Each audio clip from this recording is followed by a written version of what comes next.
Welcome back to NTV News First Edition. It is a new year, and that often means new resolutions like eating better, exercising more.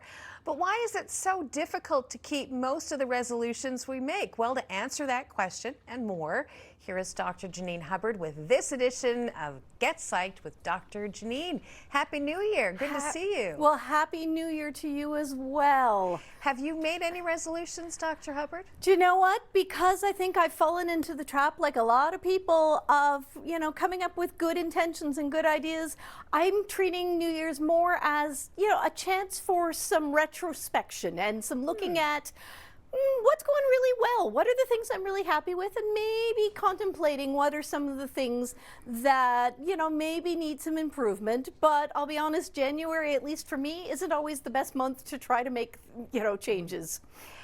And that leads me to the next question. So most of us do make resolutions every January 1st. Few of us, I applaud those who can, but few of us are able to keep them beyond the first few days, weeks, or even months of the new year. So why is that? Well, the first thing is we make really large and really vague goals. As we said, I'm going to be healthier. I'm going to lose weight. I'm going to eat better. What the heck does that mean? How do you know if you've been successful? It's too big, too vague, and too much of a radical lifestyle change. The other thing, kind of as I was mentioning, January 1st isn't always the time to make changes for people. Again, remembering you can make resolutions any time of the year. The third thing is we don't prepare for slip-ups. We don't prepare for, sick days and storm days and just life getting in the way of things. And we tend to engage in a lot of all or nothing thinking. So suddenly it's this didn't work, I'll try again next year. And then the last thing that I like people to really maybe put a different spin on it is it's not all about changing bad habits. It really can be last year I made some changes. A lot of people made changes with the pandemic, and I think there are some really positive things. Maybe I was taking more time to read books, or maybe I was making sure I was moisturizing. I don't know. Maybe I was making sure to spend more time with the family and less time at work. So it's also totally okay to go back and go, there were good things that I did last year that I want to make sure I'm continuing to do this year. That's a resolution. These are great. I'm going to write these down. Moisturize more. I can probably do that Drink much more more water easily. even. There you go. Drink more water. It's a lot easier than saying I'm going to buy a gym membership necessarily. Yeah. Nothing wrong with that though. And I'm going to completely do a lifestyle flip. Yeah. Well, we know that anything radical like that is not going to work.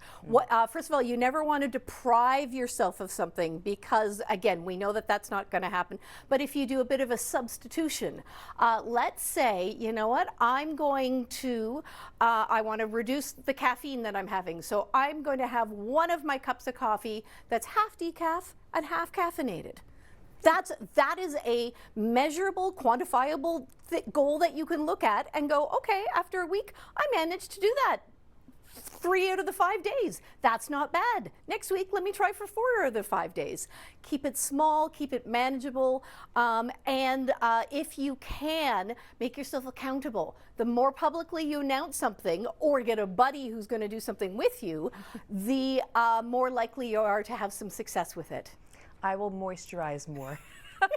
How about that? I will hold you accountable and check in with you and find out how that's going. Do we have to make resolutions? Should we beat ourselves up if we haven't made any? No, and this is, I think, my continuing message. Be kind to yourselves, folks. We are so harsh and so critical, and it's okay to look at it and go, listen, I'm not perfect, but overall, I think things are going okay. Or again, that being kind to yourself, if you come up with a goal and it's just not working out, being able to go, all right, you know what? Life got in the way this week. Let me try again.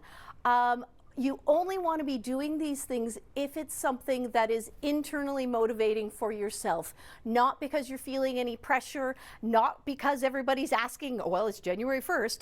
It's because it's something that you really and truly feel will help you feel better or get you through the week in a better way. And that's what's going to be successful for you. All right, Dr. Janine Hubbard, thank you so much for coming in. I feel better already. Thanks so much.